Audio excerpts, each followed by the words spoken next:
Vice Chair of Water Quality Committee, and I have the pleasure of serving as the interim chair for today's meeting. And I welcome you all. And I would like to begin by welcoming our newest members who were sworn in this morning. For those of you who weren't here at the beginning of the day when they were sworn in, I'll call your names. You can just raise your hand so the audience can recognize you.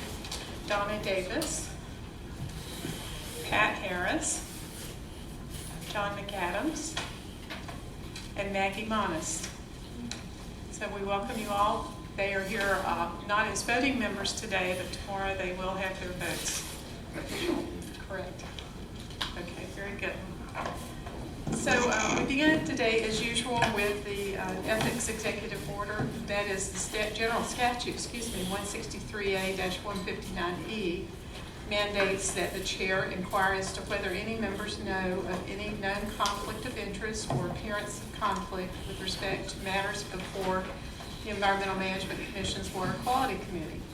If any member knows of a conflict of interest or appearance of conflict, please state so at this time.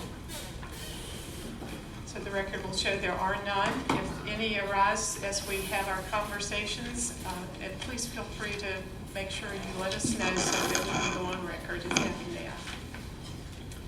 So for today's agenda, the first item I think will be the Water Quality Committee meeting minutes.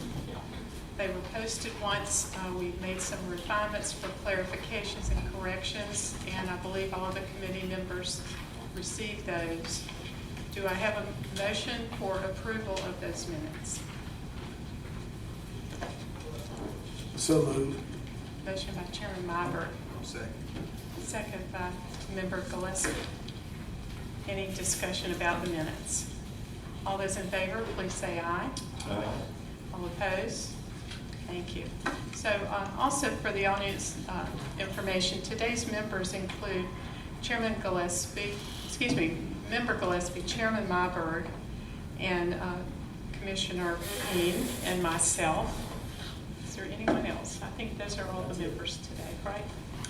So because we were short and we are in transition, Chairman Myberg has graciously agreed to be a voting member for today. So thank you. The first two items on our agenda items 1 and 2, have in parentheses that they are consensus items, and sometimes if the chair desires, they can have a consent agenda, which minimizes the amount of discussion that's needed, and there are no action items per se with these. It's just, these are two reports. I will read the titles to you, and if there is no need for questions or discussions from the voting members here today, then we can presume that they are accepted and that there is consensus on their approval. So the first item is the annual report on water supply watershed ordinance approvals, universal stormwater management program approvals, and phase 2 program. The second agenda item is the 2019 annual report on minor modifications to approved major variances. So any need for discussion of these two items? The staff are here if necessary. Hearing none, we'll presume that they are approved by consensus. Thank you. So the third agenda item today is request approval of technical revisions to Water Supply Watershed Protection Program Rules 15A NCAC 02B.0621 and .0624. This is an action item, a voting item. It will be presented by Paul Clark from the Water Supply Watershed Protection Program in the Division of Energy, Mineral, and Land Resources. And may I say, if those who are presenting could really make an effort to spell out the terminology that you're using and not use acronyms today especially, it would be helpful for our new members. And we will also mention that during the week we've realized that we probably do need to request a 30-day waiver or consider a 30-day waiver. So, Mr. Clark. Okay, thank you. Good afternoon, Ms. Deer-Hake and members of the Water Quality Committee. I am Paul Clark. I am the Water Supply Watershed Protection Coordinator within the Stormwater Program within Dimler. And as Ms. Deer-Hake said, we're requesting approval of technical revisions to Water Supply Watershed Protection Program Rules 15A NCAC 02B.0621 and .0624. And as was also mentioned, we're also requesting a 30-day waiver so that we can present to the EMC on this same item. This is just a little background these rules have been under work for the past few years. As you can see, most recently, the EMC approved the rules this past January, and they became effective this past March. Again, just a little more background information. These rules did not replace the bulleted rules that you see on this slide. What was done is that bits of information were taken from these rules and they were put in a more organized format, to make it easier for people to understand and to be able to use the water supply watershed protection rules. So specifically in .0621, as you probably are all aware, several rules are being revised and changed. And what had happened is there were some definitions that were referencing rules that the rules were changing, so those definitions were no longer there. So we had to go back and we put the definitions back in the section. And then .0624, it's just a minor change. Basically, because of some reorganization within that rule, the reference had to be changed. You probably have these attachments in front of you, but these next few slides just specifically go through the definitions that are being changed within .0621, and then this last slide is just that, again, due to organizational change, this reference change here. And that's all that I have, but I'm free to answer any questions that anyone may have. So just to be clear, basically what this is correcting things to make sure that the references actually refer to the things they were meant to do in the original rule. That seems straightforward, huh? Thank you. Any other questions? I mean, it did come to our attention that because of the introduction of some new language, that a 30-day waiver would be appropriate if we could move this to the EMC tomorrow. So really what you're looking for is a motion to do two things. One is to approve these changes and then to request from the commission a 30-day waiver. So the commission then tomorrow would have to vote on whether to approve the 30-day waiver, and this would have to be added then to the agenda for tomorrow's meeting. Yes, and I'm willing to entertain a motion that combines both of those. So we combine both of those. Motion to carry to the commission and to waive the 30-day rule. Rule waiver, excuse me, 30-day waiver. I've already used it. Philip's just waiting for another chance. Yeah, he knows. I have my one shot at it early. I don't want to mess it up. Do I have a second? Second by Mr. Gillespie. Any other discussion? All those in favor, please say aye. Aye. Opposed? Motion carries. Thank you, Mr. Thank you.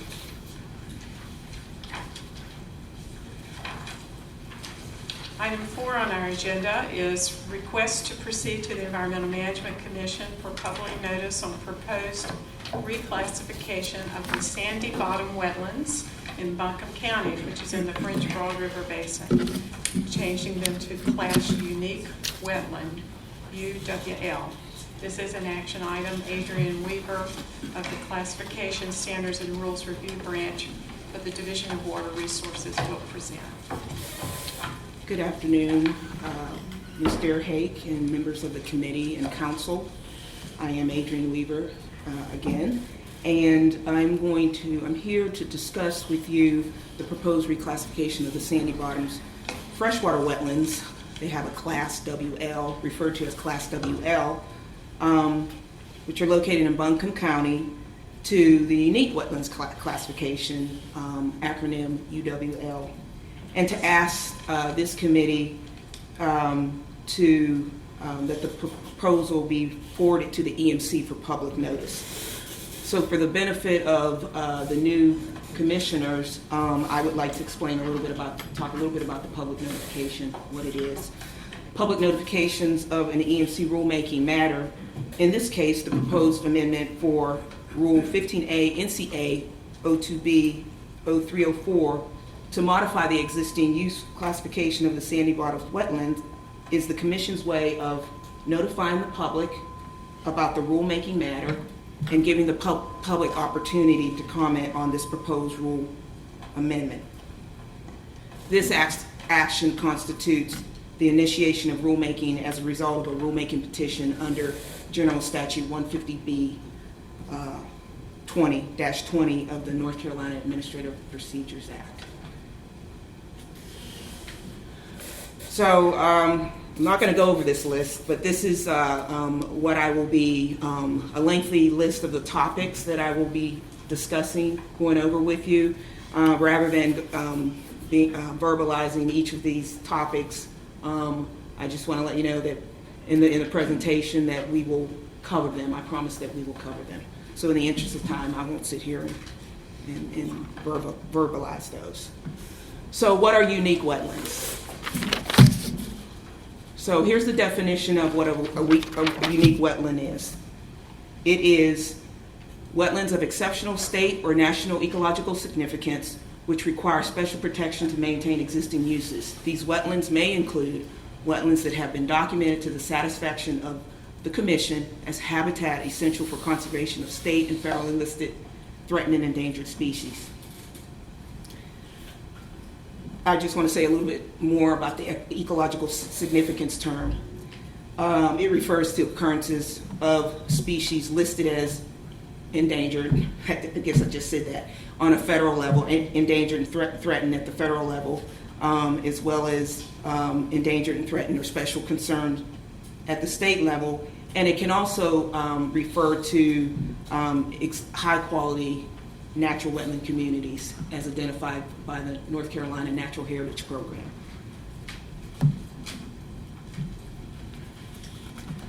So I wanted to show you, so far in the state of North Carolina, these are, we have 33 wetlands that carry the unique wetlands classification, and I just wanted to point that out for you, okay?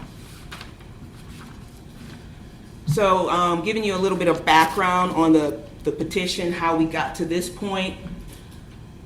The Division of Water Resources received a petition for rulemaking to add the unique wetlands classification to sandy bottom wetlands in November of 2018, and that the petitioners for that were Mountain True, Defenders of Wildlife, and the North Carolina Federation. And in a month, well, actually, November, I think my date is maybe incorrect. It should say December 2018. A month later, this committee and the EMC had reviewed that petition, and in January 2019, DWR staff had recommended that the water quality recommend to the EMC to proceed with the petition for rulemaking to add the unique wetland classification to sandy bottoms wetlands in Buncombe County. This body had approved this recommendation back in January 2019. And in May of 2019, the EMC did grant the petition, and that starts the initiation of the rulemaking process. Okay, here, what we have here is a map of the sandy bottom site. The site is located south of Asheville on the west side of Highway 191, south of the Blue Ridge Parkway, and it is in the French Broad River floodplain. The green color marks the boundary of the sandy bottom natural area, which was identified and classified as such by the North Carolina Natural Heritage Program.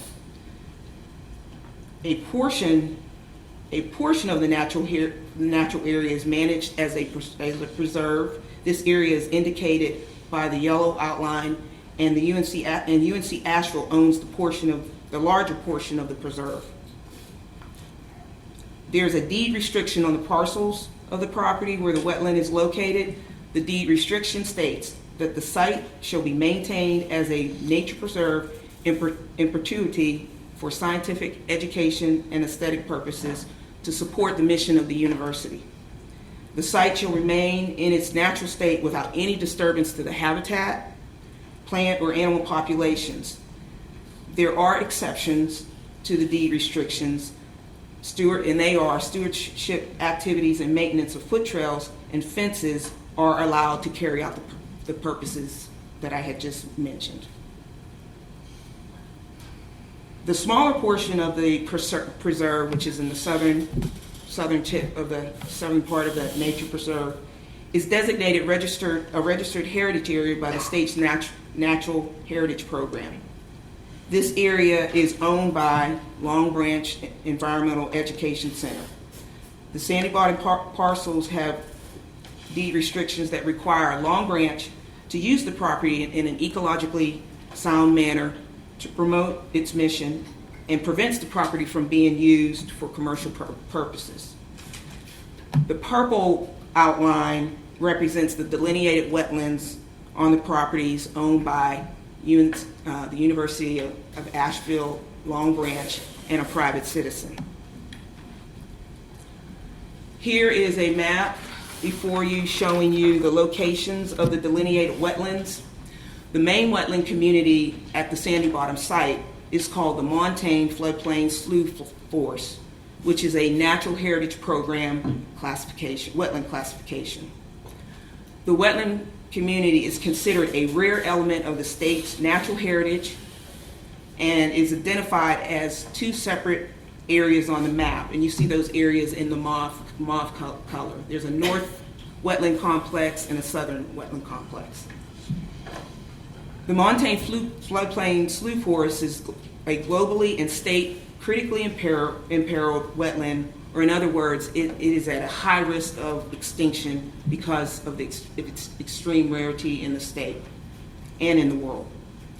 The condition of this floodplain forest is rated good to fair quality, and within it, it has habitats including open water and herbaceous bogs, and there are some vernal pools along the forested wetlands, and those are shown. You really can't see them, but they're very small. But they are scattered throughout the forested wetlands. And then there is another wetland. It's called the Shrub Bog. It is at the southern tip of the site there. So I thought it would be good to show you some of the photos at the Sandy Bottom site. You have on my left, there is a habitat that is considered to be an open wetland slough. This habitat is useful for breeding of salamanders. And then on my right, you have another view of the forested wetlands slough conditions. Here we have, on my left, we have the open shrub bog wetland habitat, and rare species will use this to forage or bask in the sun or for shelter. Also found at the site is this state significantly rare lax manna grass, and it is when it was observed, it was also considered to be in excellent condition. There are other types of vegetation at the Sandy Bottom wetlands as well, including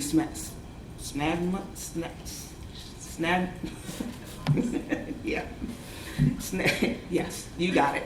That's moss. I think you don't pronounce the H, you say sphagnum. That's a sphagnum. Okay.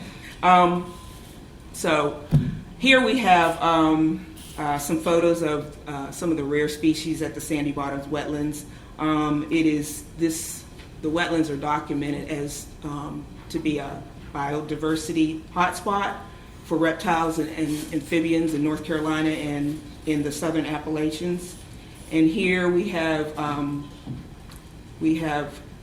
photos of the state and federally endangered bog turtle. and we have 2 North Carolina special concern species, the mole salamander and the four-toed salamander. And by the way, this wetland site provides habitat for over 40 species of reptiles and amphibians. It also supports, as I said earlier, the lax manna grass. So these populations were considered to be in good condition, and based upon this information, the Sandy Bottoms Wetlands does qualify for the unique wetlands classification. So before you is the proposed rule change that the petitioners have requested the EMC to add to 2B0304. The full text of the proposed amended rule is in your water quality package. So what are the regulatory requirements for the unique wetlands? In 1996, 2B023, the state's water quality standards for wetlands, which also applied to the unique wetlands, went into effect.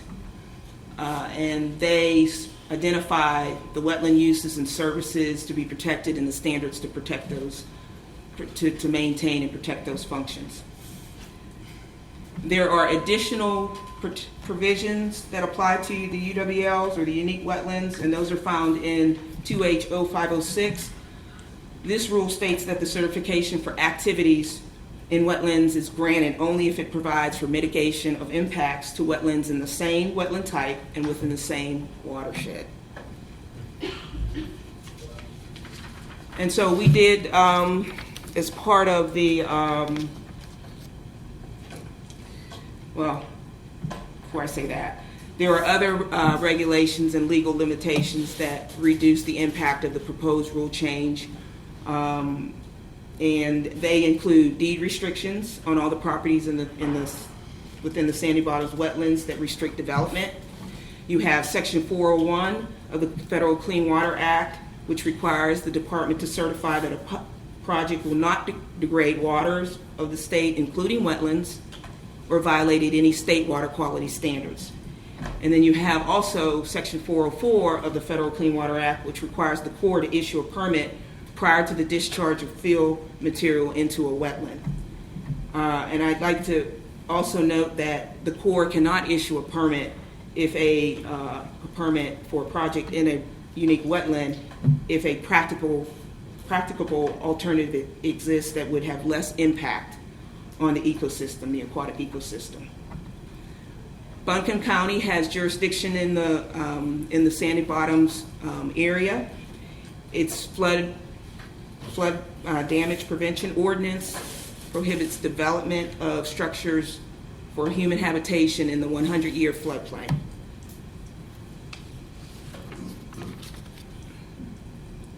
And now we come to the regulatory impact analysis. So what we had found was that, and for the new members, a regulatory impact analysis. I'm not an economist, but I do know this much, is that we have, when we bring proposed rules, amendments, new rules, they have to go through a impact analysis.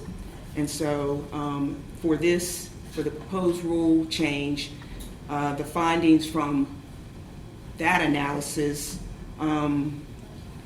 requires that DEQ update a geographical information system, unique wetland layer, to represent the Sandy Bottoms, and that will cost approximately up to about $400. Property owners are likely to be unaffected by the proposed rule change because of the deed restrictions and the existing government wetland regulations. The rule change will have a minimal impact on the Ncdot project near the site, since it is considered a public project. So there is a DOT highway expansion project near Sandy Bottoms that's in its preliminary stages. But this proposed rule, if it does come to fruition, this proposed rule will have little impact on that project because it is considered, it demonstrates that it meets a public need. Okay, and then as I said, Buncombe County does have jurisdiction in the proposed unique wetland area, and the adoption of the unique wetland classification will not require Buncombe County to revise their permitting procedures. And finally, the proposed rule change will have some benefit to the environment in many ways, including increased awareness of the site's unique character, bioconservation efforts, and stewardship opportunities. So before you is a potential rulemaking schedule with a public hearing for the proposed rule change. Today we are here, I am here, to ask the Water Quality Committee to approve to proceed to the EMC with the proposed reclassification. Then if you vote on that and you vote to do that, in September we'll come to the full commission, at which time we will ask them, the commission, to vote on whether or not to publish the proposed amended rule in the North Carolina Register. That's where it will end up. And we're anticipating to have that in the Register in mid-October. We hope to have a public hearing in the second week of December of 2019. And the public comment period for the reclassification is expected to end in the third week, by the third week of December of this year. And in March of 2020, hopefully we can come back and bring you a hearing officer report on this reclassification proposal, at which time you will vote on it. And if you approve it, the proposed rule change, then we will go in the next month in April to the Rules Review Commission, the state's Rules Review Commission, and ask them to approve the proposed rule change. If we don't get 10 letters of objection, then the proposed rule change will become effective. So that's what we're anticipating as far as a rulemaking. So finally, I am here to ask this body to approve to proceed to the EMC with a recommendation for public notice of a proposed amendment to 15A NCA 02B.0304, which is the French Broad River Basin, which is where this the Sandy Bottoms Wetlands site is. I'm asking you to move it to the EMC so that we can take it out to notice. So at this time, if you have any questions. For Ms. Weaver? Thank you. Mr. McAdams? Yes. Excellent presentation. Thank you. Confused about one thing. Yeah. You mentioned there's an Ncdot road widening project. I suppose it is the road that's parallel to the river. Yes. It lies between French Broad River and the site, and it is to be widened. Yes. Why would this have no effect on that? Does not Ncdot have to get wetlands permits just like anyone else? Yes. I have somebody here Okay. that can probably answer that. I can attempt to answer that, but Okay. this is Karen Higgins in the 401 permitting and buffer unit. Hi, Karen Higgins, 401 and Buffer Permitting. Adrian didn't tell me I was going to have to talk today, but so for the way the regulations read for unique wetlands, there's an additional burden that other projects don't have to meet, where it can only be impacted if it's a demonstrated public need. So if it were a private development project, it would not be able to proceed through the regular 401 process, but a DOT road has a demonstrated public need, and so that's why it would go through the regular 401 process. Okay. So the change to unique does not affect the public need applications? It adds that requirement to it. So if So for the DOT road, it can proceed through the normal process, but other types of impacts, they would have to seek a variance from the commission's rules. Thank you. I will say that just in the interest of full disclosure on this, my guess is that this classification will make it more difficult for this road project to proceed, if there is one. And right now, that was my understanding at the time we heard the petition, that there was not a specific proposal to widen this road, and I think it would be fair to say that this would make it more difficult. Also, it's worth talking just a little bit about sort of where this is in its stages. That the commission was presented with a petition, as Adrian described, late last year, and the process by which the commission has the ability to petition the commission to undertake rulemaking, and the commission has to decide that the petition is complete, and there are criteria for that, and then has to decide whether to accept it. And we did that in May, and so when you accept a petition for rulemaking, basically it says we will undertake rulemaking on this issue. So what you see here today is in fact the follow-up to the acceptance of the petition, coming before the committee to then go to the commission again for approval to do the actual rulemaking. So there's a lot of procedural steps in this. The folks who've been on the commission previously had seen a lot of discussion about this particular proposal, and the adoption of the response to the petition for rulemaking was unanimous on the commission when it came to us in May. Commissioner Gillespie. Thank you, Madam Chair. Maybe Karen could confirm this or not confirm it, but I don't think the commission has heard any concerns from DOT on this, and I actually think that it might be a little bit harder, but if they wanted to impact it, they could still impact it. Might have to go through some other steps, but my guess is they probably would not impact it anyway, and would probably construct a road and add lanes by shifting without even impacting this. So I don't think we've heard from DOT, so that's why I don't think there's an issue. That's right. If they're building it with any federal money too, they'd have to go through a NEPA review and all sorts of other stuff. So.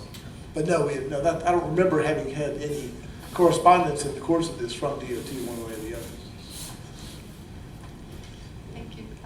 Commissioner King.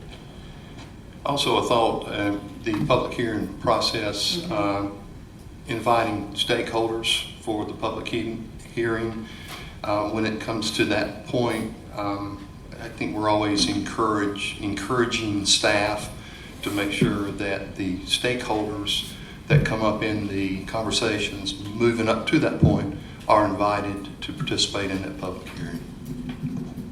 I would encourage that. Mm-hmm. Okay. So, any other questions? And I might have a remark to make. No other questions? Okay. The other thing is, just to be clear, especially for the new members, that we have accepted the petition for rulemaking. That means we begin, as Chairman Liebert said, begin the rulemaking process. This is not a final decision to accept. That will be considered after the public comment process is complete. So, anything to elaborate on that, our council? Okay, very good. And the other point is that Ms. Weaver mentioned to me that reclassifications have the option of a public hearing during the public comment process. So would you like to get a general sense from the commission members if they think a public hearing is necessary? I would, I brought that up. That came to mind because one, we didn't have any opposition to the petition, and the landowners within this area, they have been long. They've been involved. They know about the conservation. They've been involved and they've been supportive. We got a number of letters in town. Right, I've already got my letters of support for that. So for that reason, I was thinking maybe to have the commission, I guess that would be the body, to consider that on whether to have a hearing or not. Any strong feelings one way or the other about a public hearing? I don't think it's necessary. Okay, I'm hearing it's not necessary. Okay, well, I'd like to welcome a motion from someone to carry this to the full commission to go to proposed rulemaking.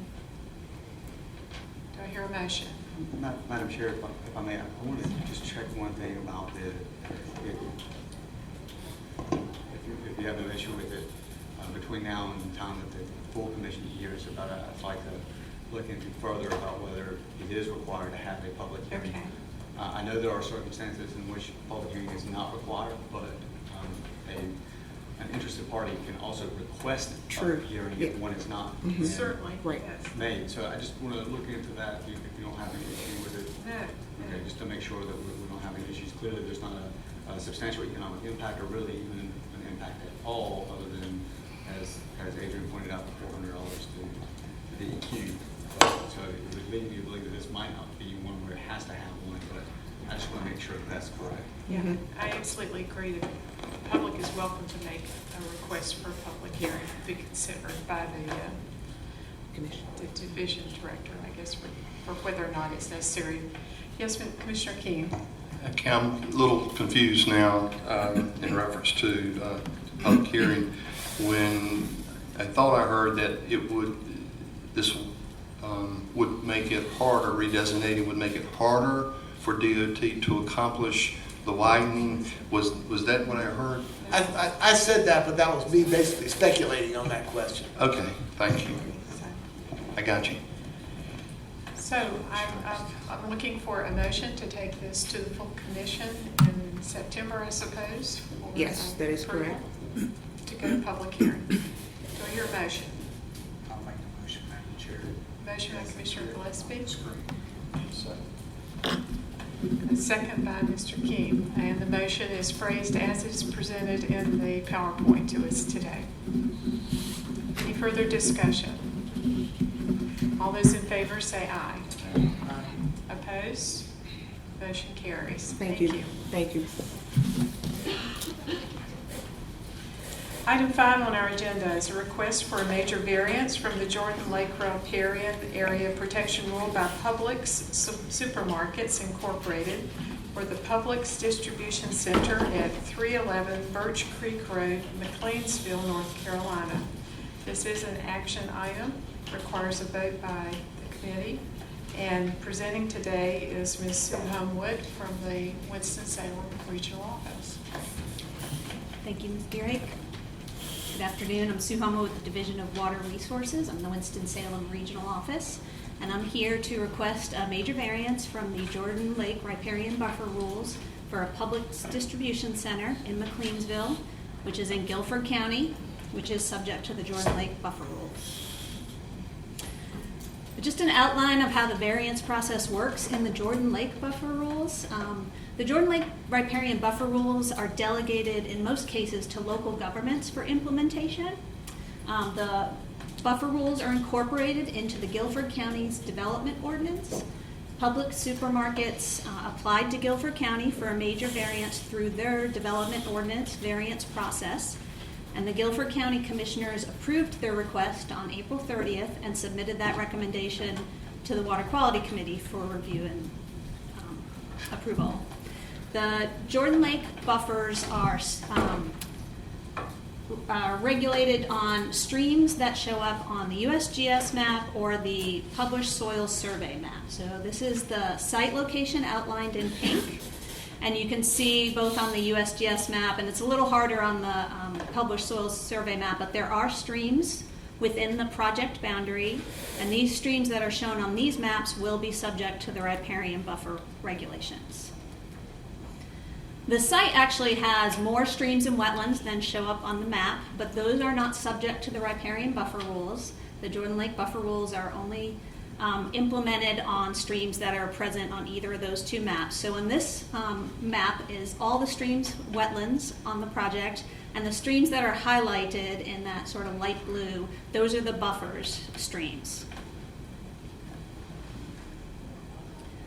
So this is the proposed facility. It is a roughly 2.5 million square foot facility. It is a refrigerated warehouse, a dry storage warehouse, and all the parking and associated buildings that are necessary for those warehouses to function properly.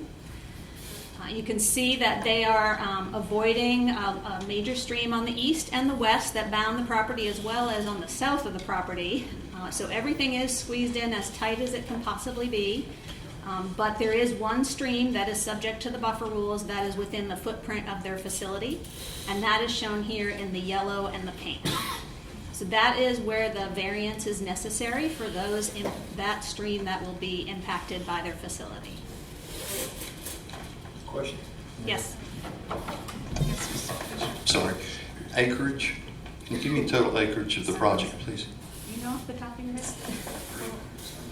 Sorry.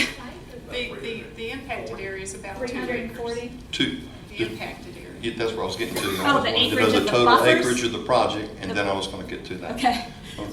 The project is 240 or 300? 400. 342. Okay. Sorry about that. There- remember- 342 acres. Yep. Now, how many acres are impacted?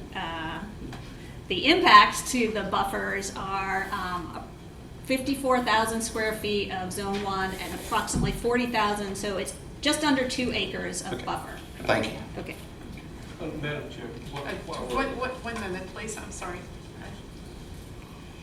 Yes, I'm sorry. I probably should have begun this by having our general counsel advise us that this is a quasi-judicial procedure. I was going to ask him after the presentation, and I will continue to do that. But one thing that we should mention, the gentleman who identified himself or who spoke, we need your name and affiliation for our record, please. I apologize for that. Would you like me to come up? You can repeat it, and Ms. Homewood can repeat it in the microphone.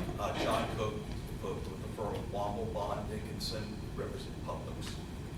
So it was John Cook with the firm Womble, Bond, Dickinson, representing Publix. Providing the total acreage. Total acreage, And the yes. impacted acreage. Okay, thank you. And I one moment. apologize that I had to And, ask for assistance there. Mr. McAdams, yes. Out of an abundance of caution, Publix is a client of my firm. I'm not actually on the committee, but I'm going to step out totally. Thank you so much. We really appreciate your telling us that. Thank you. Okay. So now, Ms. Homewood, I'd still like to continue, and then upon completing your presentation, we will be reminded by our general counsel about the rules for these petitions for variances. Okay, so again, this is the impact area. The yellow and the purple is the buffers that are being impacted. The amounts are approximately 54,000 square feet to Zone 1 and approximately 39,600 square feet to Zone 2.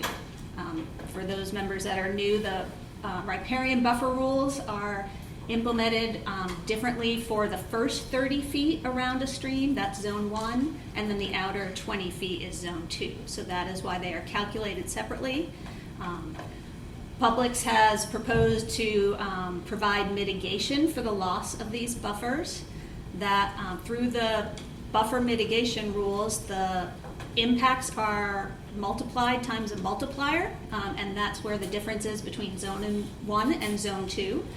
When they are multiplied using the multiplier, the total impact or the total mitigation credits that will be provided is 221,481 square feet.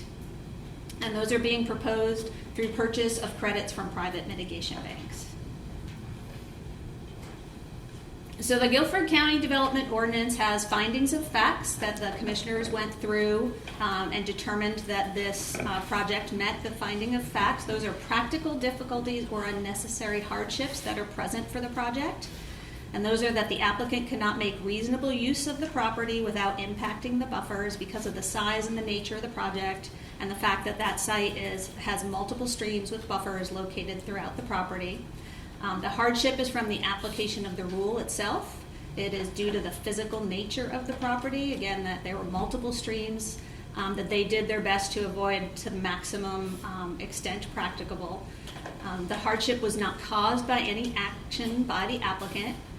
They did purchase the property after the effective date of the rule, but they did an extensive alternatives analysis throughout sites in the region, as well as minimization of their impacts on this site. So the hardship is unique due to the conditions that are particular to the size and the nature of the project. The variance, according to the Guilford County Development Ordinance, their variance approval also stated that the variance is in harmony with the general purpose and intent of the state's riparian buffer protection requirements, and it preserves its spirit. In granting the variance, the public safety and welfare have been assured, water quality has been protected, and substantial justice has been done.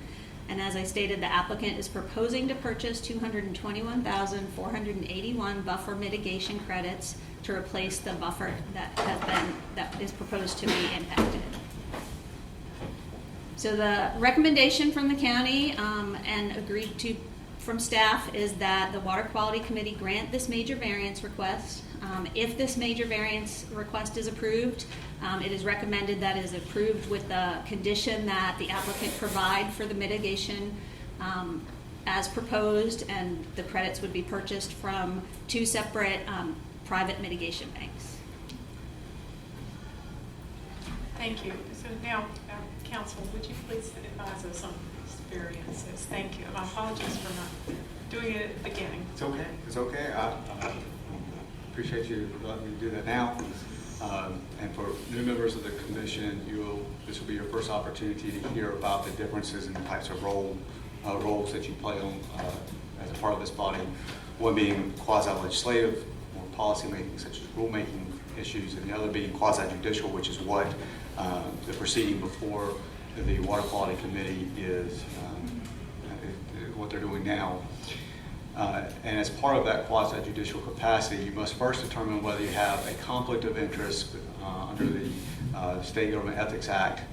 And we saw an example of that earlier with Commissioner McAdams, who is not a member of the committee, but noted that he had a conflict and recused himself and took the additional step, which is not required, to fully remove himself from the room, but certainly recusing himself from this action.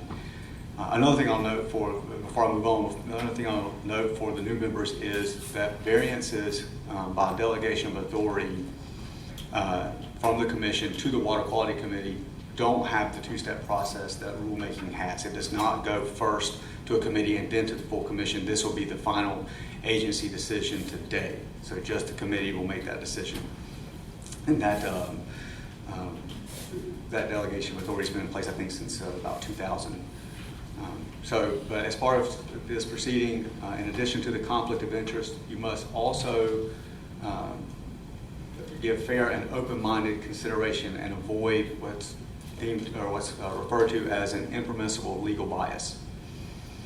An impermissible legal bias is a predisposition to decide a cause or issue in a certain way, which predisposition does not leave the mind perfectly open to persuasion. You're not disqualified merely because you have taken a particular position on a policy issue arising in this case, absent of showing that you are not capable of judging the controversy before you fairly and on the basis of the individual circumstances. However, when performing your quasi-judicial function as a member of the EMC, you must be able to set aside your prior knowledge and preconceptions concerning this matter at issue and base your consideration solely upon the evidence in the record, the evidence in the record being the written materials that you have received and the oral presentation. Your decision must be limited to the record before you, and the deliberation contemplates the give and take that occurs at any time or throughout this process. Each member should enter this process with an open mind and open to the deliberations, listen to and view the evidence before you, and share his or her observations, analyses, and opinions with the other EMC members, and then listen to the other members' comments as well. And then only after the deliberation should you make a commitment to vote or make your mind up. If proven, actual bias or lack of an impartial tribunal could be the basis of a civil action against members individually for monetary damages for violations of the petitioner's constitutional rights to due process. And because it's the EMC that is responsible for deciding the issue coming before it, the commission should elaborate during its deliberations as to the reasons for its decision. You are the tribunal. It's up to you to make those decisions and explain them. So with that, Madam Chair, I appreciate the opportunity to provide those instructions. Thank you. And those instructions apply not only to this agenda item, but to item 6, which is following. So thank you for the presentation. Are there any questions for Ms. Hunwood? Well, that was, my first question was, can I ask clarifying questions from the presenter? Oh, absolutely. Okay. I have a couple of clarifying questions. First is, what's the existing land use for this site? It is partially forested and partially an older golf course that's no longer in use. Okay. I gather that the use of the site is driven in part, for this particular use, is driven in part by its access to highways. From the chart, it looks like US 70 runs just to the north of this site. Yes, that was in their selection of alternative sites that they looked at. There were minimum siting criteria that, and access to highways was Right. one of them. So I assume, something like this has got to be of a certain size. Yes. It's a warehouse, and it needs to have access to transportation because you're taking stuff in and out of it all the time. Yes. And it's an abandoned golf course and partially forested existing Private land use. land, yep. Okay. Thank you. Any other questions? I do have- Commissioner King? Go ahead. And then just one Follow quick up. follow-up. So you said there was an alternatives analysis. I assume that the alternatives analysis was within a particular geographic scope. And where I'm going with this question is that when it's kind of like you would consider doing a wetlands thing is to avoid, minimize, mitigate, that there was a review of other alternative sites and there were other sites that met the other criteria within a reasonable distance that the applicant could have acquired that would not have had these kind of impacts. Yes, that's not part of the variance application, but they also have an application for a 401 and a 404 authorization, and as part of that, they have done extensive alternatives. Okay, well, that was where I was kind of going with this. I'm thinking of it from that context. Yes. So this is in front of the 404. They would have to get a 404. They're permit in for that this. process. Okay. Commissioner King? Speaking of the process and following up, Stan, you were, I think, reading my mind. I would never But think of that. I'm questioning earlier the total acreage, and when you showed the schematic or the overview, the GIS piece, it was quite vague, but it didn't give me a real nice picture of the 300 and some acres. But during this presentation, you said wetlands and several streams and ditching and so forth throughout. And this comes to a little 2-acre area, but it's such a large area for a distribution center as Publix, and then such a large area, then are we looking at riparian buffers in the future? I don't know if that falls in line, but I'm thinking of a process of what they're looking for and getting close to the highway, and then looking at the big picture of the acreage, finding other sites that might not impede on and needed such a riparian buffer variance. But I saw the retention ponds, and so this is the best alternative. Yes. But look, I guess my question and following up on my concern would be future variance request within this 300-acre site that we know up front, So, or that the state would know up front, is this the beginning of something that is going to be needed? So, For this- Madam Chair, if I may, I'm sorry, Commissioner King, respectfully, I did not see anything in the record that was presented to the commission about future variance requests or future projects that might be cited in that. I don't believe it's been part of the presentation, and while I can appreciate the desire to hear more about the overall impact or the projected impact to the area, I would advise that that's not part of the record to my knowledge. Okay, thank you.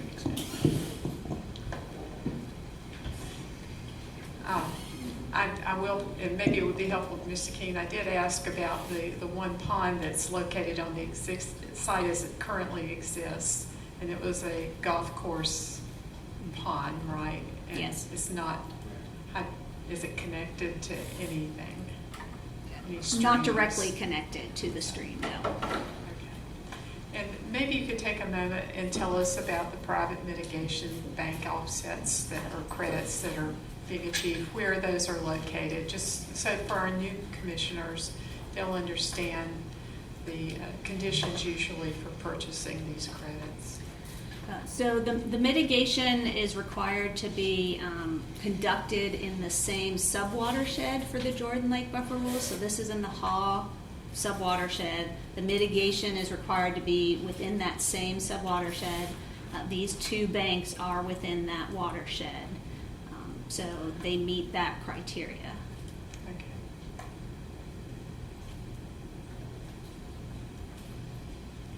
This is an unusually large request.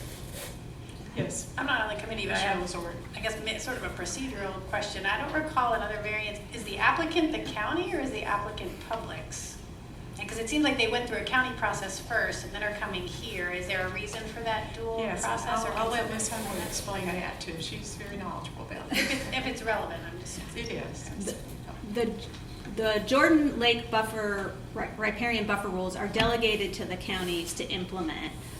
Those rules specifically state that a variance that qualifies as a major variance, which this does because it impacts zone 1 of the buffer, has to go through a two-step process. It has to go through the county's variance process, and that it has to be forwarded to the to the EMC for final granting. So a minor variance just would have gone straight to the county and not Exactly. through the division, which is where the usually minor variances go. Exactly. Okay. Yes. Mr. King. I'd like to also follow up with a question then, working with the county. Does the county have a comprehensive land use plan Yes. that incorporates the 300 acres? Yes. 300 plus acres, I Yes. want to They, get that. they do have a watershed development plan, and this was through their watershed development plan that it was approved. But do they have a comprehensive land use plan? I'm going to ask Teresa Andrews with the county stormwater administration if she can answer that more clearly than I can. Just for some help, comprehensive land use plan or comprehensive land use study analysis by counties. And if you'll please identify yourself completely for the record. Yeah, I'm Teresa Andrews. I'm the Stormwater Program Administrator for Guilford County. We do have various like planning and land use plans. I'm not sure about this specific site. I mean, the rezonings and things like that do, have to, the project has to go through those processes as well. So there is a planning aspect to the project in general. I don't know if that helps. It doesn't answer my question in concerning such a large parcel within the county that's in this basin, and to get an idea of what if the county is supporting the project, then does the county have it on a comprehensive land use plan strategy map for the county? I am unsure if it is on a comprehensive land use strategy map, but it was approved. Madam Chair, if I may, not to answer the question about the comprehensive land use plan, but in the record, it does show that the county did approve the variance request at their level and recommend it be approved here as well. And so they're delegated that authority. So, any further questions? Yes, I have one. Mr. Robert. What is the land use surrounding this parcel? It's mostly. And I don't think I'm asking for any addition to the record. I don't see in the picture something that answers that question. I don't think what is around the area, I don't see where that's addressed here. I could be mistaken, however. Is it okay if I ask that question just for background information? Or is that too marginal? I don't believe it applies directly to the various, the uses. If you're asking what other activities are located on either side of it, that's one thing, but That was kind of what I was asking, yes. Okay. What's on either side of I can see just from the picture there that it looks like with that it looks relatively sort of what I would call semi-developed on either side of it, but I was just trying to confirm that. I believe what the record reflects is that there was a former golf course located on the property and Right. it's partially forested. Okay. I don't know, I don't recall, and I stand to be corrected, I don't recall seeing information about the other activities surrounding the property subject to the Okay. variance request. Well, then, let me ask one other question then about that map there and the red, what do the red lines signify in that map? Those are original parcel boundaries that have been combined for I this see. project. What is that part in the center that is not covered by, it's sort of like there's two parcels. Is the project the entire parcel, or somehow that thing in the center still left open as a right-of-way or something? It is the entire center, or Okay. the entire parcel. That was a road that DOT is closing and rerouting around this site. Thank you very much. Would it be helpful to see the pink outline of the site again in a previous slide? Okay. In reference to that previous map, can you put that on the previous map to see exactly where it is on the previous map? I'm not sure you can overlay in PowerPoint. Not that talented, at least I can't. Well, if you can, just Just do click, click, click, click. go back to, So that the outer red of this map, which I apologize, is a little light, is the pink boundary on this map and on both of these maps. But that actually speaks to Commissioner Keene's point about land use, because it sounds like that if there was a road there and it's already being closed, somewhere somebody's been thinking about how this land's going to be used. It doesn't include having a road still running through it. That's part of the larger land use planning activity. did you say it's a proposed road in the center? The road exists through the middle of the site. Right, doesn't look like much of a road, but It is, and DOT does have a project to work traffic around the site.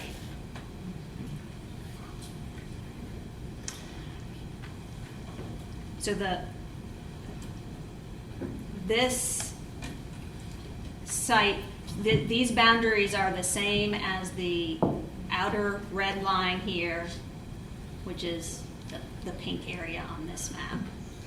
and I will also confess that I'm relying here on sort of prior knowledge, Counselor, on this question, but I know there's been a pretty big extension just to the east or the west of where this site is. Should I stop? If it is knowledge outside of the record, I would advise that you not include that additional All right. knowledge, but I would also assume that you'll be affirming that you'll be able to set that prior knowledge aside to be able Yes, that's correct. to reach a decision on this impartially. It was just context, and I might as well fully disclose it, which is that there's a lot of work. I can see why access, for a site that has access to transportation, this would be relevant because it's near a number of places that would give you pretty good access to transportation with projects that are now underway. But again, that's relying somewhat on, you don't see that on this map, but, so that's a little, yeah, so yes, I can set that aside. That's, in some ways, that's relevant, that speaks to relevance on the issue about, was there a full analysis, which it has been asserted on the record that there was about alternative sites. Okay. So I will just take a moment then to ask Ms. Homewood, did you attend any of the Guilford County meetings, hear the deliberations? I did not, but there are representatives here from Publix who presented there. Yes, ma'am, I understand.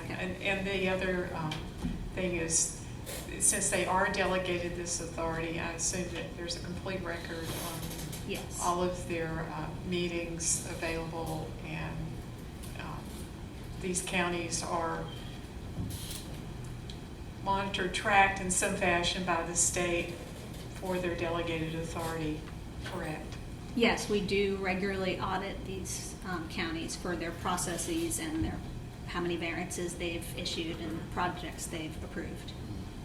So it's not a complete handoff in some fashion. So. Any other, yes, Madam Chair, Council? If I may, just one addition, I'll say that all of the findings and conclusions of the board are attached, and it's my understanding, and based on the record, that that the decision was derived through the board taking sworn testimony as well as documentary evidence related to these findings. Thank you, that's helpful to know too. I would also note that, at least from my perspective, that the acquisition of mitigation bank credits at an appropriate offset is something that is often done, and given especially it's in the same watershed, that can be helpful. Sometimes these mitigation banks actually provide better wetlands ecosystem services than do sort of protection of isolated wetlands in other locations, and that is something that's relevant, at least for me. Very good. Any additional questions or discussion? So in our quasi-legislative authority, judicial authority, I'm sorry, I thought I heard you say legislative earlier, quasi-judicial authority, we do need to make a decision, and I'll entertain a motion. I move that we approve variance as presented by staff and supported by the County of Guilford. Thank you. Commissioner King made the motion. Do I have a second? Second by Commissioner Gillespie. Any further discussion on this petition for variance? All those in favor say aye. Aye. All those opposed? Motion carries. Thank you. Petition.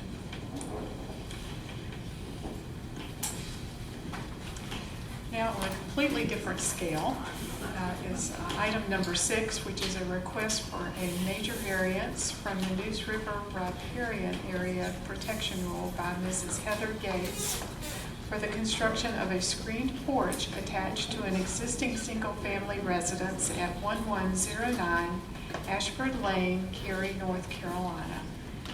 And Paul Wojowski of the 401 and Buffer Permitting Branch in the Division of Water Resources will make this presentation and explain why it is before this committee. Thank you. Good afternoon, Vice Chair Deerhake and committee members, commission members. I am Paul Wojowski. I'm with the 401 and Buffer Permitting Unit.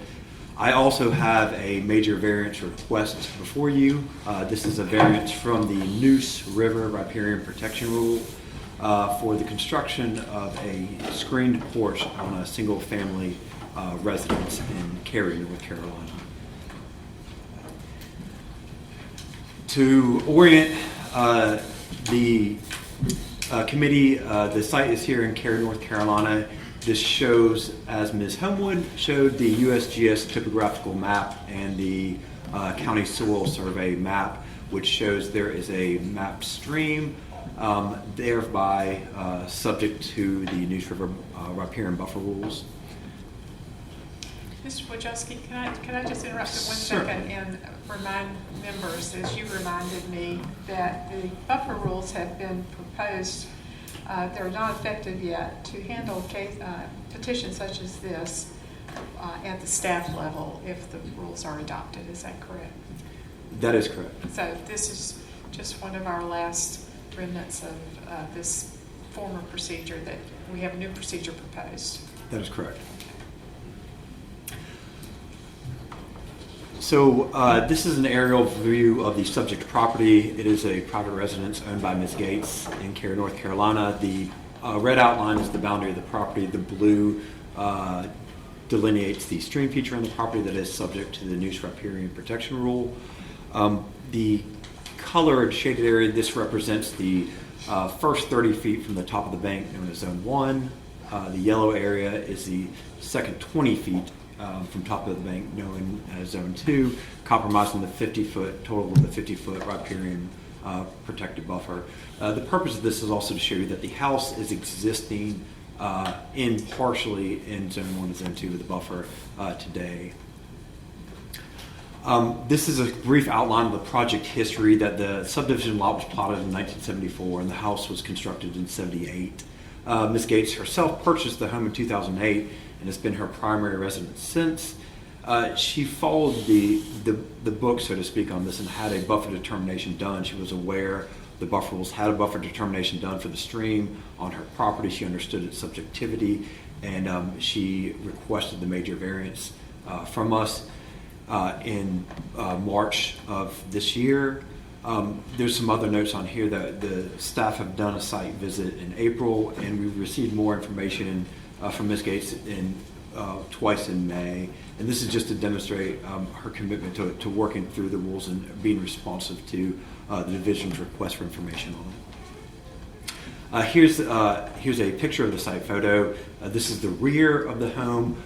There's an existing deck structure there that is proposed to be roofed, adding impervious surface into a small amount of Zone 1 of the riparian buffer, hence the necessity for a major variance request from the committee. The picture on my right-hand side shows the actual stream bed feature. The white pipe in the front of that stream feature is a downspout discharge from the gutter system from the home. That's relevant as there's a proposal to treat the stormwater. So I just wanted to show you that existing, there's nearly a direct discharge at this point. There's other points where the stormwater runoff from the roof does directly discharge to the stream feature currently. I'm sorry, just clarity. Certainly. Clarity on that picture. Yes, sir. Please, the one on the left. Mm-hmm. The downspout next to the corner of the home. Yes, sir. The clay showing on the brick, is that due to water coming off the top of the roof before they put the downspouts, or was that remnants of a storm that was that would create that creek or that low body to rise up and leave that mark? So my assessment from my site visit there was that it wasn't from overtopping to the bank of the creek, but it actually is from runoff from the roof. I believe it was just from a clogged gutter system. There's a downspout to the right of that. Okay, thanks. Thank you. So this is the buffer impact map, which shows the proposed construction on the rear of the home, and the highlighted yellow area is the area of impact for the roof that is in Zone 1, necessitating the major variance. And that area of impact totals 36 square feet.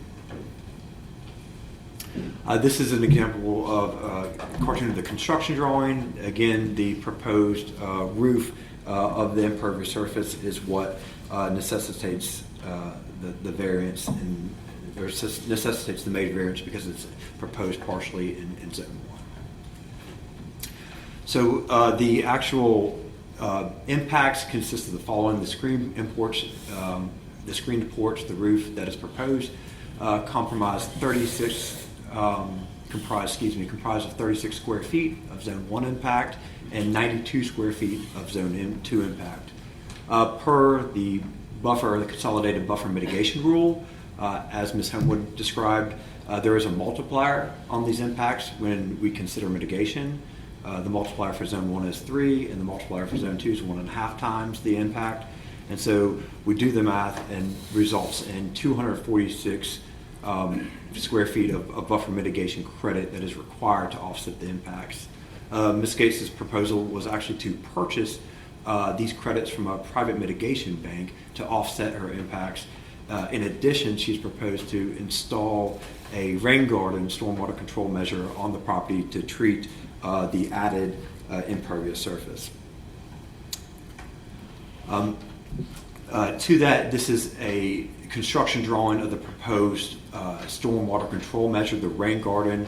She's proposes to be on her property, and the pertinent point here is that this stormwater control measure, this rain garden, is designed to treat the 128 square foot of additional roof area in the buffer, as well as 1,385 square feet of the existing untreated roof system. So the downspouts and the gutters that directly discharge the stream will be redesigned to route through the rain garden, therefore percolating, providing treatment before discharging to the stream feature. So with our variances per rule, we have a finding of facts to present to the committee. And they are as follows: that there are practical difficulties and unnecessary hardships present. The applicant cannot build on the rear of the property without impacting buffer. The division believes that the applicant can make reasonable use of the property. However, they do not have a rear egress from their house from the second story, and this addition would provide such, and our opinion is that it's reasonable. Further, as rule mandates, it is a minimal deviation from the rule, and that it's only impacting 36 square feet of Zone 1 by utilizing the existing footprint. The hardship does result from the application of this rule. The house was constructed prior to it. The hardship is due to the physical nature of the property, in that the house was constructed prior to the rule and exists today in Zone 1 and Zone 2 of the buffer. The applicant did not knowingly cause the hardship. The applicant purchased the property after the effective date of the rule, and the house, deck, and patio were existing, however, prior in the buffer prior to the time of purchase. And the hardship is unique. The placement of the house is such that any additions on the rear of the house would necessitate a authorization for impacting the riparian buffer. The final fact is that the variance is in harmony with the general purpose and intent of the riparian buffer protection requirements, and it does preserve its spirit. In granting this variance, the public safety and welfare will be assured, water quality will be protected, substantial justice will be done.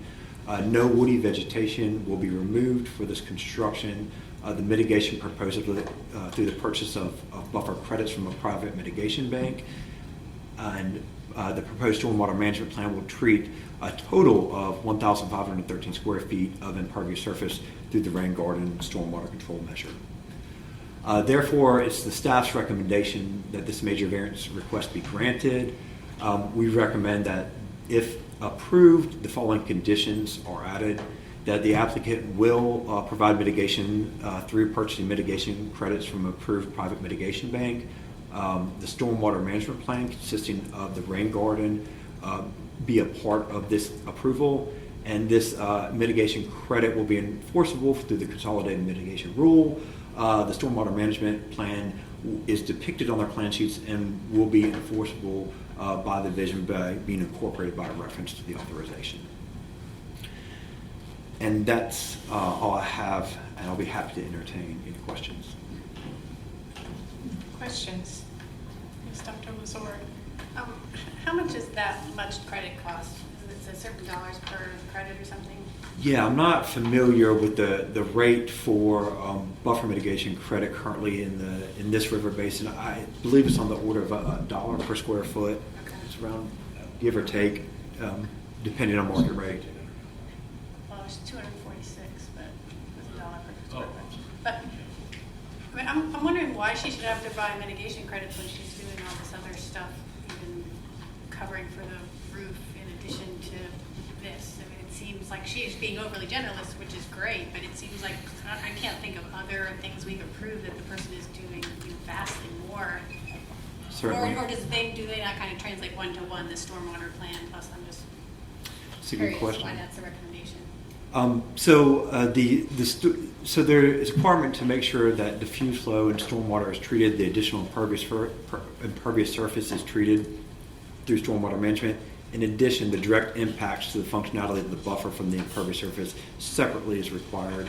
In this scenario, there are some unique circumstances in that originally Ms. Gates had proposed the planting of some native riparian woody vegetation on the property. As we often see with these, the hurdle she ran into was there was an existing platted sewer easement that also ran adjacent to the stream that also covers part of the property in the backyard. Therefore, where the proposed plantings took place were in the sewer easement per the town of Cary, and was not eligible because of that. Any other questions? Yes, You're not Mr. talking, Carter. I'm going to withhold until the committee is done, and then I've got some questions. Okay, thank you. And I commented at the beginning of this agenda item that it's a completely different scale. That doesn't mean that it's any less important.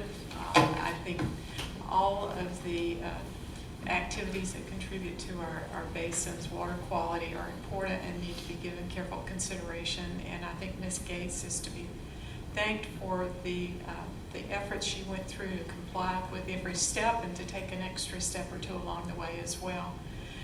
My question deals with transfer of ownership, and we've talked about this before, and I have a little bit of experience when I was on an advisory committee with the City of Raleigh, and when they offered grants for stormwater low-impact development projects.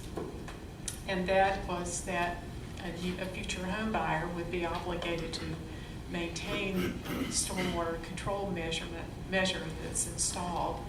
I don't know whether that is something that applies in this type of circumstance with a rain garden, but it just raises a more general comment that I've made before, and that is when there is a transfer of ownership of a home, that I always think it's important to fully disclose the circumstances of the lot, whether or not it falls within a riparian zone. I don't think there are any rules or laws on the books that require that disclosure at this time. I'm not sure, but I do think it's something that the Commission may want to think about more. Do I have a motion? I move the approval of the variance. Motion made by Chairman Myberg. Do I hear a second? Question before I second. Yes, It's sir. included the recommendation to purchase mitigation credits and to do stormwater control, also correcting your motion. It did, although I'm sympathetic to Commissioner Lazorik's question. Did you have an alternative in mind? No, I'm sympathetic to it also, but the fact is, even on the previous one, they still have to do stormwater control on that. So That's I think correct. It's proper. Okay, so yes, it did. So would you restate the motion for us, please, then?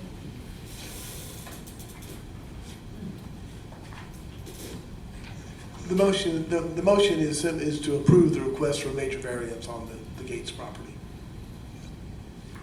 Okay. Yes, Mr. As recommended by the department. As recommended by Thank you, that's what I should have and said. second by Mr. Gillespie. Okay, very good. Any further discussion? All those in favor say aye. Aye. Opposed? Motion carries. Now, Mr. Carter, would you like to wait and discuss this at the end of the meeting, or do you want to talk about this now? Well, I can do either one. We have an information item. Yeah, since we have our speaker up there, it probably makes more sense to go ahead and ask a few questions that came up there. And I would note something, the question you asked, and I was going to ask that question too, about whether the new rules would at least change the procedure here. And I heard you say that at least under the revisions that are, I guess they're not fully in place yet, but they've been, it's just a period of time on that. But it would still remain as a major variance. All of these requirements would remain in place. The only difference would be the procedural change, that instead of having to come to this committee for a final decision, that decision would be made by the Water Resources Division, correct? That's correct. My understanding is the proposed changes to the rule apply to major variances for single-family residences. Right. So those, Well, yeah. and so those would be delegated to the division for review and approval. Currently, the division has authority for minor variances, so those Right. impacts to Zone 2 only. This would also include the impact to Zone 1 for single-family residences. For single-family Correct. residences and so on. Could you go back to the schedule? It's laid out, I think you're in your, somewhere farther up. Okay, so let's look at this just for a minute. And I may as well go ahead and lay out. This is, in my opinion, this is the second really stupid variance we've had before this commission in 2 years now. Last year, we had a family, or an elderly couple in Cary who were just putting a deck. No impervious surfaces. All they needed was a post to support a deck.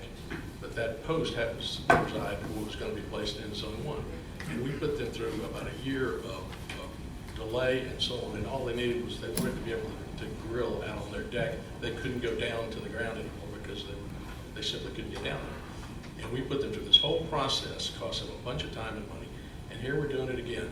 Now, I would agree that procedurally, I guess it would be a little bit shorter, but if you look at this timeline, she started this, 2017, June of 2017, so we're 2 years into this process. And, okay, the last thing is, okay, they got more information in May, so maybe this decision would have been made by the department in May. So it would have saved 2 months. So we're accomplishing a little or nothing with this rule change. The problem we've got here is that we're imposing what are reasonable requirements, environmental requirements for big projects like the one we had in the previous variance on residences that have been sitting in these in these buffer areas for 20 or 30 or maybe even 50 years. Why are we doing that? There is no environmental benefit that I can see. Oh, which reminds me, I want to ask you another question. I'm looking at the photograph here, and so I take it the reason this is a major variance.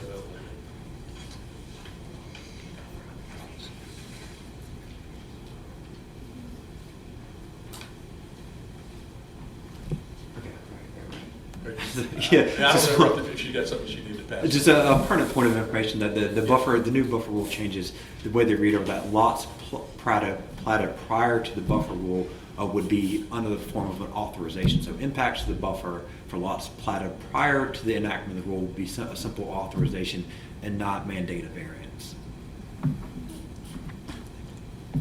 Well, okay, then to explain, I'm not sure I followed it. An authorization meaning? So, for example, this lot was platted in 1974, right. Therefore prior to the implementation of the buffer rule. So the impacts that Ms. Gates is pursuing in this example, or in this case, would require buffer authorization reviewed at the division staff level rather than any form of variance.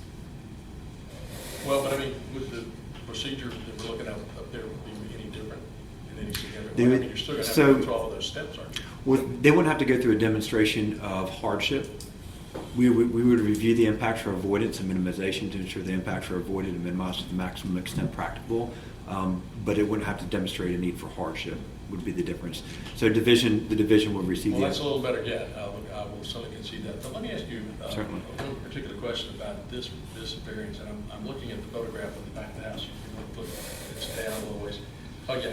Okay. Now, am I understanding correctly that the reason this was a major is because that not that they're adding an addition to that deck which will go out to the right where the stairway will be, correct? Correct. But that the deck as it exists now, they're putting a roof over it that constitutes an impervious surface. That's correct. Okay. Now, do you have any, well, you said you've been out there, so I hope you know the answers. What is the surface under that existing deck? Is it concrete or is it? So there is, under the surface of the deck, there is a concrete pad. It's not the entire footprint of the deck. But pretty close, I bet. It's, halfway under it, 3/4 under it, maybe, possibly. That's taking the calculation as impervious surface. That's not actually calculated in the additional footprint.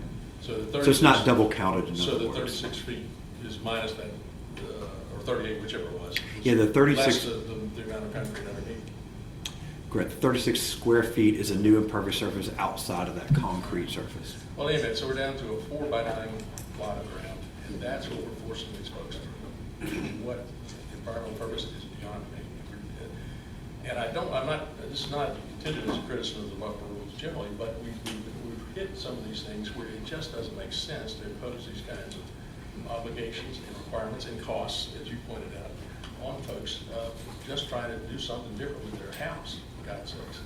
And I think I want to take a little bit closer look at this authorization process. That may certainly make things better, I would hope, at least. But I'm still not sure we're completely out of the woods on this. I think we're moving in the right direction, but I don't think we're there yet. Okay. Yes, Mr. Gillespie. Thank you, Madam Chair. I would agree with Commissioner Carter. And one thing that I think of since you brought it up is that we could, this committee could direct DEQ to bring forth, to study this issue and bring forth recommended proposed legislation to this committee and to the full EMC or wherever that we could send over there to them that would grant them the authority under certain circumstances in a major variance, give them the right to do this without going through all this process. And then if the person that goes through that process, they would still have the right to appeal back to the EMC if they didn't like what DEQ said. So that would take legislation, and that'd be pretty easy to ask them to do that. And I'm sure they would support that, and then we could forward it off to the legislature to correct this. And that's one way that I'd see to solve this problem on these small, what we call minor variances to a major variance of the buffer rules. And let me just add one other comment too. I looked at the rules, and I'm looking here at the exemptions. It's exemptions from existing uses are present and ongoing. And there's an exception in here for existing uses, including buildings, agriculture, blah, blah, blah. And it basically says that if you're maintaining existing use and no additional vegetation is being removed, it would be exempt. And I gotta say, with that little bit of property involved, I don't understand why that wouldn't have qualified under this exemption. So the distinction I would make with regard to existing uses is the deck is existing. It's the addition of the impervious surface is what is the new impact that's considered. Well, I hear you on that, but I mean, 36 square feet. There's such a thing as de minimis in the law and in the rules, or there ought to be in the rules. I know there is in the law. So, all right, well, I'm going to quit for today.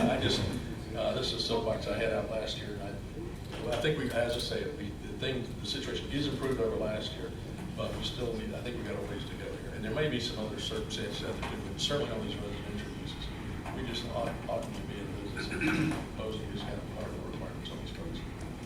Thank you, Mr. Carter, and thank you, Commissioner Gillespie, for your suggestion. If the staff wants to give his suggestions some thought, and we'll continue to talk with the Water Quality Committee about that, we'll be glad to discuss that, I'm sure. So, our final agenda item, that concludes our action items. Our final agenda item is an information item. It's an update on the 319, the Clean Water Act, Section 319 non-point source program, and it's an annual report of projects and activity under that section of the Clean Water Act and the funding that is granted to the state of North Carolina. And as Chairman Nyberg mentioned earlier, it's a very worthwhile program, and we look forward to hearing the presentation by Rishi Vastakavi. So welcome. He's with the non-point source branch of the Division of Water Resources.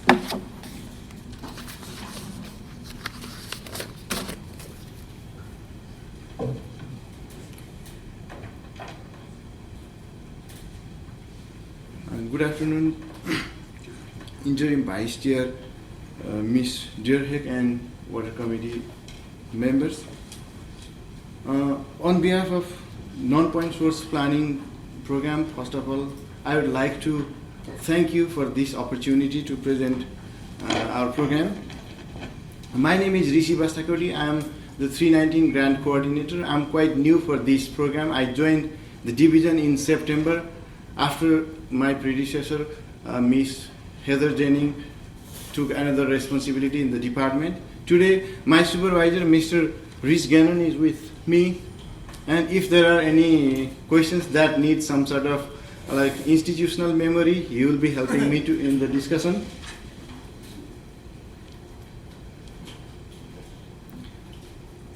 During this info item presentation, I will provide an orientation to the 319 grant program, and then I will highlight the accomplishments during 2018.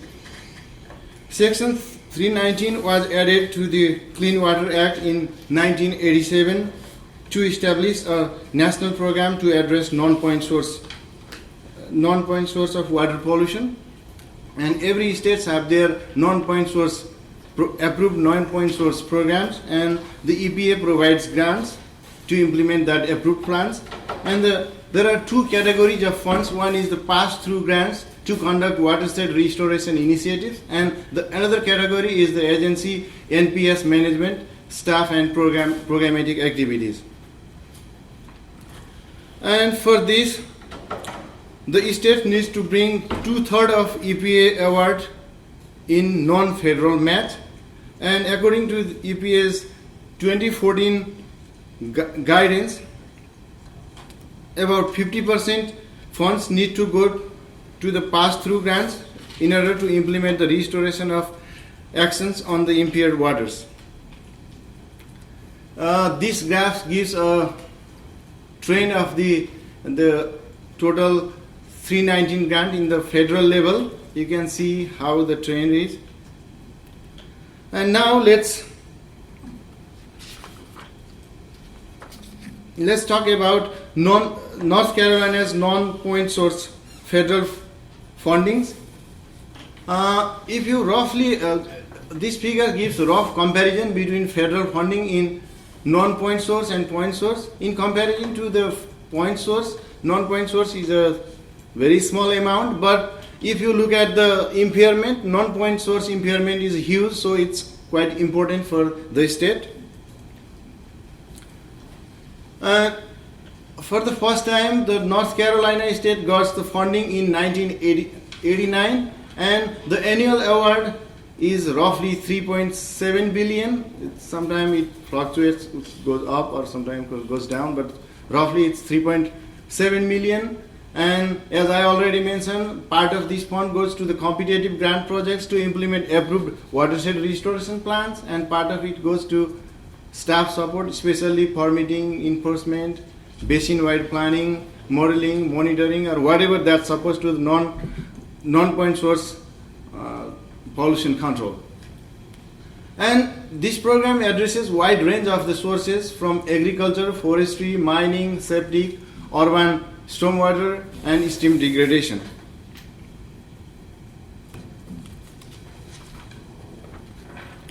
Okay. This slide gives the highlights of the progress of 2018. In 2018, North Carolina received 3.7 million grant from EPA, and out of that, roughly 1.45 million fund was distributed to the competitive grants, and 10 diverse watershed restoration projects received that fund, ranging from Mud Creek from the French Broad River Basin to White Oak River Basin in the east coast. And from this grant in 2018, 26.5 staffs were supported from 5 divisions of 3 different departments. And during 18 fiscal year, we prepared new 5-year strategic plan, and it has been already approved by the EPA. And during that term, different organizations submitted 5 watershed restoration plans, because to apply for the 319 grants, first they need to have the water restoration plans, and these 5 restoration plans have been approved by the division. And we have submitted one success story to the EPA, and it has been approved by the EPA headquarters, and that success story shows that the restoration of agriculture and stormwater impacts in Lower Mud Creek in the French Broad Basin. 319 program has a very rigorous process of the competitive grant selection, and we have a work group, and in the work group the experts represent from different divisions, not only from the water resource divisions, but the expert members represent from water resource division, division of environmental health, division of soil and water conservation, division of forest resource, and division of energy, mineral and land resource, clean water management trust fund, and EPA also represents during the selection process. We call the RFP in January, and we give opportunity for the applicants to submit draft proposal and discuss with the staff members. And based on the draft proposals, our staff members review, and if needed, we consult with other experts and give some feedbacks. And roughly in May, the applicants submit the final proposals, and expert panel review the proposals based on the rubric, and we sit together and we decide whether the particular project should be invited for the interview or not. And based on the consensus of the expert panels, we invite them for the interview. And after the interview, the panel sit together and make the decision, and the the project will be granted for the particular particular project.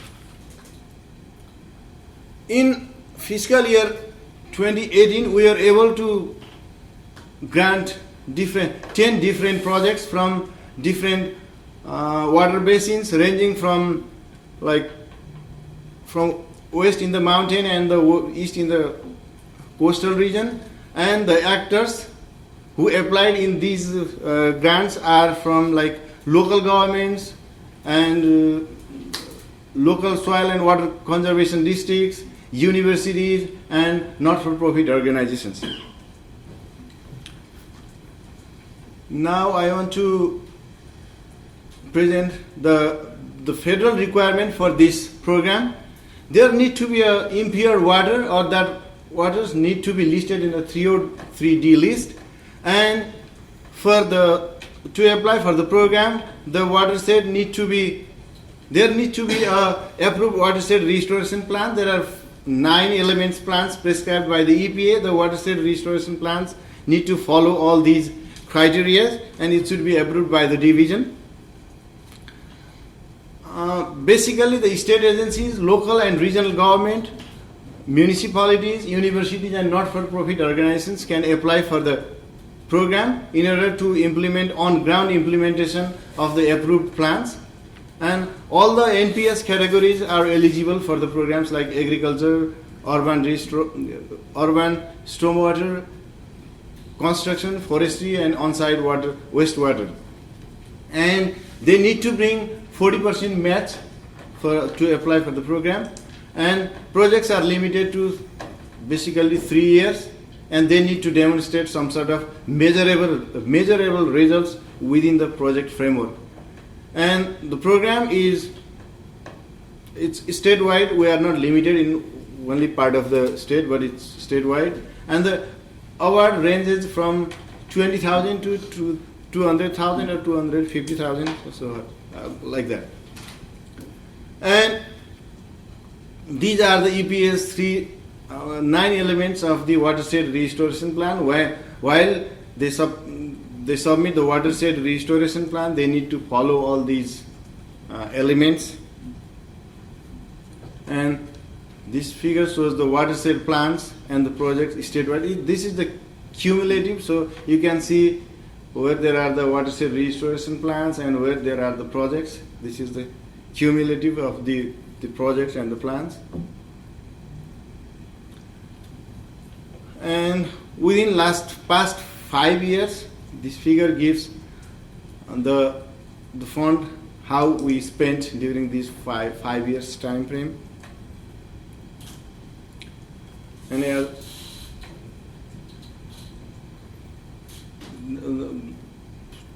we have already submitted 15 success stories to the EPA. In order to submit the success stories, due to the project, there should be some sort of, at least one parameter should be restored. And in the average, the 15 success stories is considered as one of the good, because in average, all states have 13, 14 or 15 success stories. It seems that it's a small thing, but it's a cumulative effect of 319 program and other actors' contribution, and it's a huge achievement. Without having huge achievement in the water quality improvement, we cannot claim that this is the success story of the program or the division. One of the challenge for the program is balance between the project funds versus the program funds, because according to the 2014 guidelines, 50% should be gone to the project implementation. But in North Carolina situation, we are not able to balance that, because because we are supporting the staff, 26.5 numbers of staff. That's a huge amount. So we are trying our best to explore the opportunity to reduce 319 grant funds spent in the staff position, which would increase the fund available for the competitive grants. Okay, that's all from my side. If you have any particular questions, please feel free to ask the questions or give the comments for us. This, on your point about balancing the staff versus extramural things, I mean, that's a big deal. The amount of money in the 319 grants is not going to. I'd say a little more about the thinking of the department of balancing staff versus extramural funding, because on the one hand, extramural funding does produce results on the ground, and you need that to be able to make the case for the 319 program. That's why the success stories are so important, because it's notoriously difficult to document in sort of line chart way about what water quality improvements are, but the stories do tell a tale, and people remember stories, so there's a lot of benefit for that. On the other hand, sometimes you need people on the ground to help find ways to serve as a catalyst to mobilize support coming from other sectors. I was curious about how you saw the program in North Carolina benefiting from one or the other perspective, direct projects versus staff. And maybe this is an institutional memory question. Institutional memory question, yeah. And having been at the other end of the telescope on this, I'm really curious in your thoughts on that. Sure. Thank you, Chairman Myberg. Rich Gannon, Non-Point Source Planning Program Supervisor. And to give a little history on it, previous to 2013, it was not a requirement from EPA to achieve at least a 50% pass-through to the restoration projects. It was encouraged, states would strive for it, but it's also challenging. As of 2013, or as of 2014 actually, it was a mandate that at least 50% of the award to any given state be used on. And that's because EPA was getting clobbered about trying to point out tell good stories about the results of the 319 program, and you needed stories. Exactly. I think there was concern over congressional cutting of the 319 program. There was. Right. So they strengthened their guidance in a number of respects, including requiring at least 50% pass-through, and that has to be to on-the-ground implementation of restoration projects, as opposed to just planning of restoration projects or anything else on point source. So it became a mandate. I guess luckily for North Carolina, there was one exemption opportunity given relative to that, and that was if the state could match the entirety of its award from the feds with its own state funding of restoration projects within 9-element approved watersheds, you could get an exemption from that 50-50 split, and at this point, I believe it's still accurate to say that North Carolina is the only state in the country that has been able to, or that has taken advantage of that exemption opportunity. So we are working year to year to use that exemption loophole, if you will, via primarily Clean Water Trust Fund funded projects. But overall, I agree that staff is very important. At the same time, staff has increased on the grant through the previous year during the recession and so forth, and so it's just a struggle all the way around. There's just not enough money for non-point source at this point. Commissioner King. I think my comments would be from the map that you showed with identifying it. That's it. Okay. So much of the area in green is bordered on the Virginia line, and you even have the success story that you mentioned in that group. Is that not correct? Where is that success story? That's also from that side. It's further. Yeah. Yeah. Is it in the green? Or yeah, is it? Yeah, in the green. Okay. And I guess my thought is so much of North Carolina with that piece, do we collaborate with Virginia, or do we do, not operate in a silo, but for resources on a federal level? Are we in a plan, I guess, on the radar with EPA that so much of what North Carolina is doing in this area is also of what maybe Virginia is doing, and we operate sort of asking as a regional maybe piece to acquire funding? Every year we used to have a national level meeting, and during that meeting I also participated when I just joined the program, and then during that meeting we try to explore the opportunities where we can collaborate between two states or interstate collaboration. But is there any evidences in the past we have done that? Like, We haven't done specific collaboration with Virginia regarding watershed restoration projects on the dam. Just found it interesting that most of the projects are on the Virginia line. I didn't know what it was like on the other side. we used to do lots of cross-sharing between the states, but to implement the program in a joint venture, that needs lots of effort and lots of bureaucratic stuff. So ideally, if we could do that, would be best, I guess. Don't give up. Is the 40% match cash, or can it be in kind? And is that required by EPA or by the state of North Carolina? It's the requirement of EPA, and it could be both gas or kind. Okay. And one thing that I asked Rishi as I was preparing for this is that down the road, if it could put together some sort of an historic compilation of projects for us to look at the geographic distribution across our state, the amounts funded, whether the projects have ultimately led to restoration. I think all of that would be very useful for us to see about how beneficial these projects might be. So, any other questions? I know we're running behind. Yes? Did you have one, Pat? Okay. I just wanted to see the 9 elements again.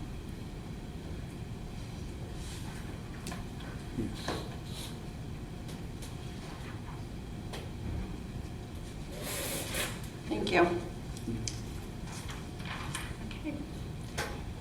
No other comments or questions about the presentation? Thank you very much. You're welcome. Thank you. And we're at the end of our meeting. Are there any remarks that commission members, new or existing, would like to make at the close of the meeting? Only that immediately following this will be our orientation, and existing commission members are welcome to stay if you want to be reoriented. Thank you. All right. Well, this committee is scheduled to meet again in September, and I'll declare this meeting closed. Thank you.